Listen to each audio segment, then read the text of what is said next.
Assalamualaikum warahmatullahi wabarakatuh. Izinkan kami dari kelompok 2 untuk menyampaikan terkait paper review yang berjudul Menilai Airbnb sebagai Disrupsi Inovasi Terhadap Hotel dengan subtema Pergantian dan Ekspektasi Kinerja Komparatif.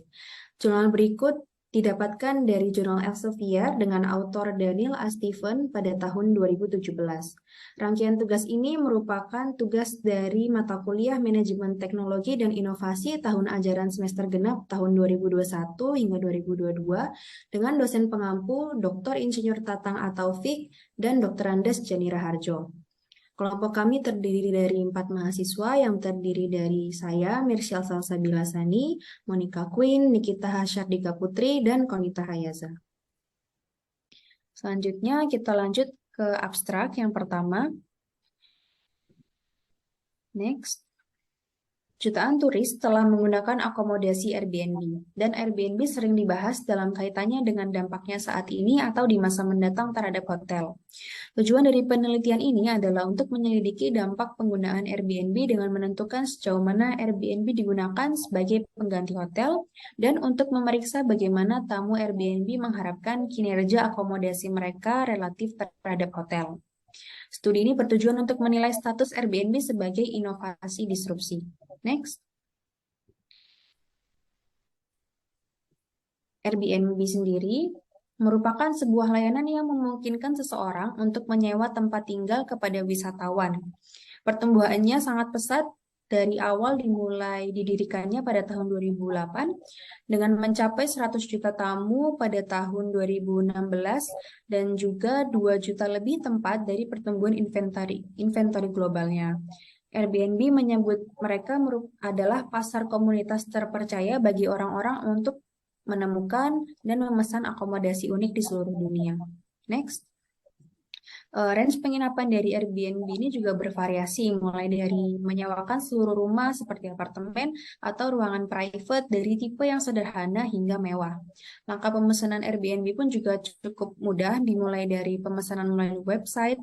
Kemudian websitenya akan memberikan range harga dari tempat tinggal Airbnb yang sudah dipilih. Kemudian turis dapat mencari info detail seperti gambarnya, kemudian eh, tipikal tetangganya dan yang lain-lainnya, kemudian dapat melakukan request reservasi tempat terhadap host. Kemudian host dapat menerima atau menolak reservasi dari klien. Selanjutnya jika sudah diterima dapat melakukan pembayaran. Next. Nah, Airbnb ini juga memiliki dampak ya, yang dimana dampaknya ini terkait sejauh mana Airbnb menarik tamu dari akomodasi yang ada dan juga bagaimana kualitas akomodasi Airbnb dibandingkan dengan penawaran hotel. Dalam penelitian ini akan dilakukan 2 analisis utama, yaitu mengkaji potensi Airbnb dalam mempengaruhi hotel dan juga membandingkan ekspektasi kinerja tamu Airbnb terhadap pelayanan dengan ekspektasi hotel. Yang selanjutnya ini akan mengkaji penelitian atau wawasan ilmiah terhadap disrupsi inovatif. Next, lanjutkan rekan saya. Baik, terima kasih. Selanjutnya akan saya lanjutkan mengenai pembahasan literatur review pada penelitian ini. Yang pertama, di sini dijelaskan dampak Airbnb terhadap hotel. Zervas tahun 2015 meneliti hubungan antara perubahan volume Airbnb dan pendapatan hotel di Texas. Dari penelitian itu dapat disimpulkan bahwa peningkatan 10% dalam daftar Airbnb berhubungan dengan penurunan pendapatan kamar hotel sebesar 0,37%. Lalu pada penelitian dari Nisar mereplikasi pendekatan Zervas di Skandinavia. Di situ ditemukan bahwa Airbnb berdampak negatif terhadap tarif harian rata-rata hotel, tetapi tidak mempengaruhi pendapatan per kamar yang tersedia, menunjukkan bahwa hotel mengurangi tarif untuk mempertahankan tingkat hunian. Terakhir, penelitian dari Nowak tahun 2015 menyimpulkan bahwa Airbnb hanya akan berdampak pada hotel karena fokusnya pada pelancong liburan jangka panjang daripada pelancong bisnis jangka pendek yang merupakan bagian integral dari banyak hotel. Oke, next.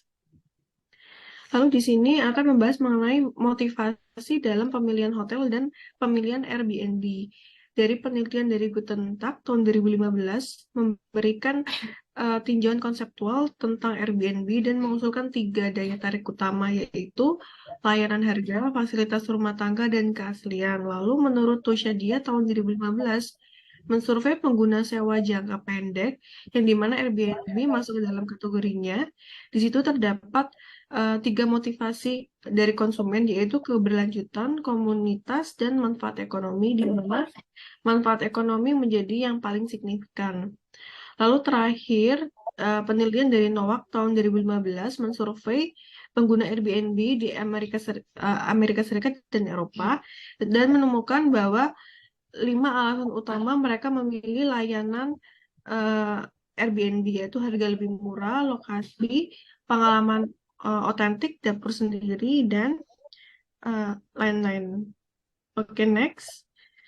Lalu selanjutnya saya akan menjelaskan mengenai kajian dari disruptif inovasi. Di sini disruptif inovasi adalah memperkenalkan manfaat alternatif yang umumnya berpusat pada perubahan menjadi lebih murah, lebih sederhana, lebih kecil, dan lebih nyaman. Dengan kata lain, DI adalah produk yang cukup baik jika dibandingkan langsung dengan pesaing yang ada. Lalu, disruptive innovation ini sering disalahartikan sebagai produk baru yang mengganggu pasar. Padahal disruptive innovation ini berbeda dari inovasi radikal, di mana inovasi radikal ini menunjukkan tingkat kebaruan yang signifikan, seringkali dalam hal kemajuan teknologi revolusioner dan perubahan dramatis dalam penggunaan pelanggan. Sedangkan disruptive innovation ini lebih menekankan pada propagasi nilai baru. Baik, selanjutnya akan dijelaskan oleh rekan kami, Kak Nikita. Terima kasih. Untuk selanjutnya adalah metode dari pengumpulan data. Dilakukan oleh Airbnb kepada turis yang telah menginap selama 12 bulan melalui pengisian survei online dari Juli sampai Oktober 2015 dengan adanya insentif dan diberikan undian berhadiah berupa Amazon gift card yang masing-masingnya $50. Lalu dari hasil tersebut dilakukan dengan pendekatan pengambilan sampel online non-acak dengan multiple frame. Jadi untuk proses rekrutnya, responden diambil dari 6 grup Facebook perjalanan wisata yang ada di Kanada, lalu dari Mechanical Turk, Amazon. Next. Sedangkan untuk desain survei dan analisis data, itu untuk item surveinya dilakukan menggunakan skala Likert dan pilihan ganda, dengan fokus utamanya di lama waktu menginap responden Airbnb.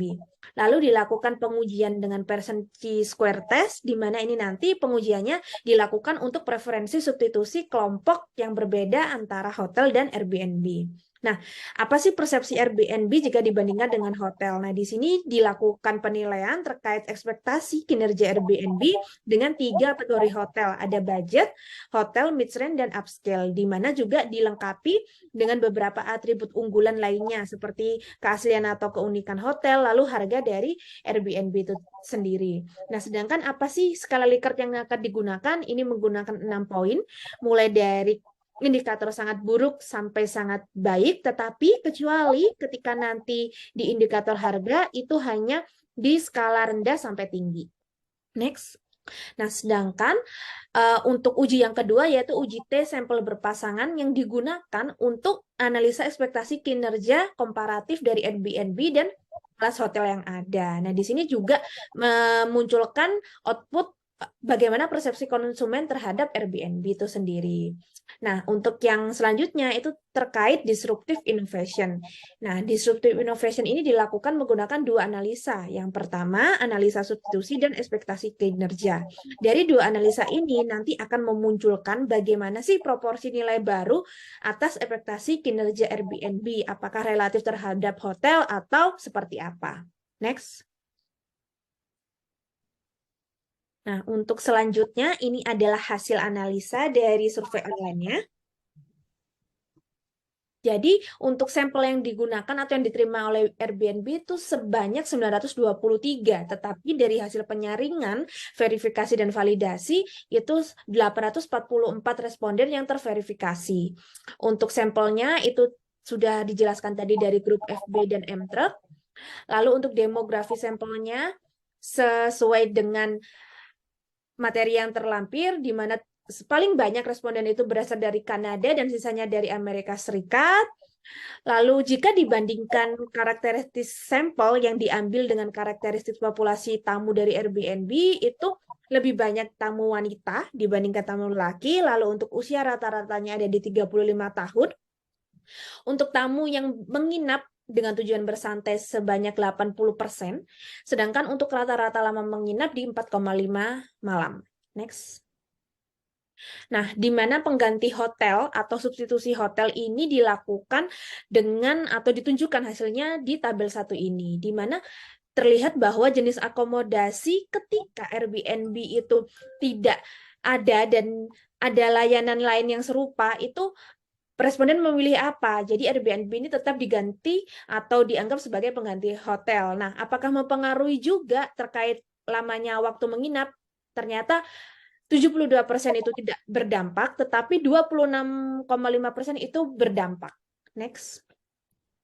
Nah, sedangkan untuk ekspektasi kinerja komparatif dari Airbnb dan hotel itu digunakan melalui analisa T-test. Jadi yang pertama, ekspektasi kinerja dengan budget hotel itu memiliki hasil yang signifikan, di mana semua atribut itu lebih unggul daripada hotel. Sedangkan untuk ekspektasi kinerja Airbnb dengan mid-rate hotel itu juga memiliki perbedaan signifikan, di mana semua lebih unggul Airbnb daripada hotel gitu. Sedangkan untuk yang ketiga juga memiliki perbedaan signifikan antara ekspektasi Airbnb dengan upscale hotel, di mana seluruh atribut diungguli oleh Airbnb itu merupakan ekspektasi dari responden.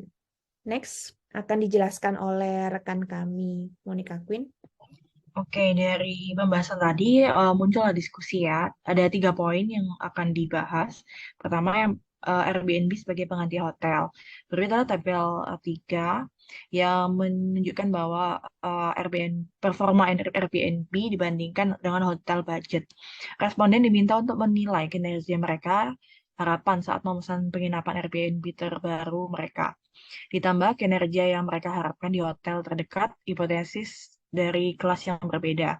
Harga diukur dengan meminta responden untuk mengkarakterisasi harga penyewaan Airbnb mereka dan hipotesis hotel terdekat di kelasnya yang berbeda, relatif terhadap semua akomodasi di pariwisata. Kemudian, sebagian kecil responden menyatakan bahwa Airbnb memungkinkan mereka untuk melakukan perjalanan yang tidak akan mereka lakukan atau bahwa mereka tidak akan menggunakan akomodasi yang berbayar. Selanjutnya, hampir 2/3 responden menunjukkan bahwa mereka menggunakan Airbnb sebagai hotel pengganti, dengan beberapa klasifikasi bahwa sebagian besar dari mereka menggunakan layanan pengganti hotel kelas menengah, lalu sebagian besar dari lainnya menggunakan sebagai pengganti hotel atau motel, dengan sebagian kecil menunjukkan bahwa mereka menggunakan Airbnb sebagai pengganti hotel kelas atas. Berdasarkan beberapa penelitian menunjukkan bahwa tamu Airbnb menggunakan layanan ini nih sebagai pengganti hotel daripada jenis akomodasi lainnya. Serta ditemukan bahwa tamu Airbnb lebih kaya, non-backpacker, tinggal di seluruh rumah atau bepergian dengan anak lebih cenderung menggunakan Airbnb sebagai pengganti hotel kelas menengah atau kelas atas. Awalnya, Airbnb mempromosikan diri sebagai alternatif yang bermaksud untuk melengkapi, bukan sebagai pesaing dengan hotel. Peran Airbnb sebagai pengganti untuk akomodasi yang berarti dapat mengurangi pengeluaran keseluruhan pengunjung dari suatu tujuan dengan asumsi mereka dapat menghemat dengan menggunakan Airbnb. Hal ini menunjukkan dampak penting kemampuan Airbnb untuk memberi manfaat bagi ekonomi lokal, pariwisata, dan banyak pemangku kepentingan lainnya, seperti atraksi, restoran, penyedia transportasi, dan lain-lain. Kemudian, ekspektasi kinerja Airbnb dan hotel. Studi ini mengkaji ekspektasi kinerja Airbnb yang relatif terhadap hotel, sehingga menunjukkan bahwa bagaimana Airbnb dilihat di dalam landscape akomodasi pariwisata yang lebih luas, dan menyoroti beberapa potensi kelemahan Airbnb. Bukan hanya itu, kekuatan yang telah menjadi fokus dari motivasi dari Airbnb.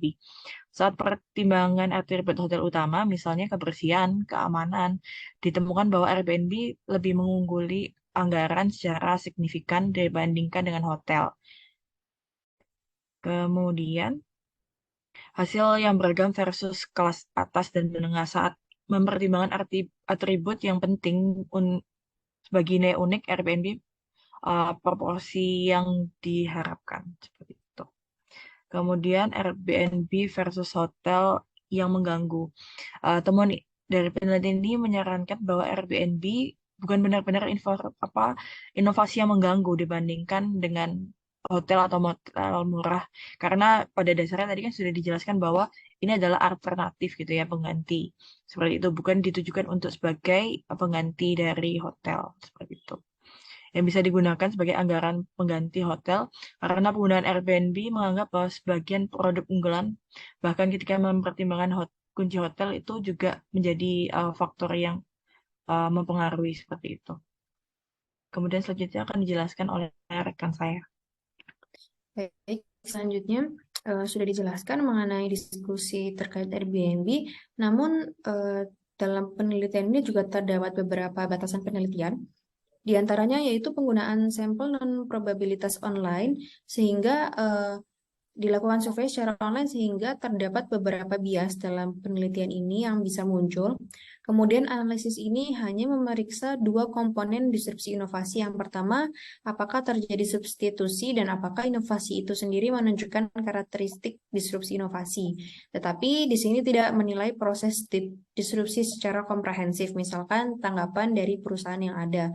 Yang mana batasan penelitian ini juga mampu dikembangkan dalam penelitian selanjutnya.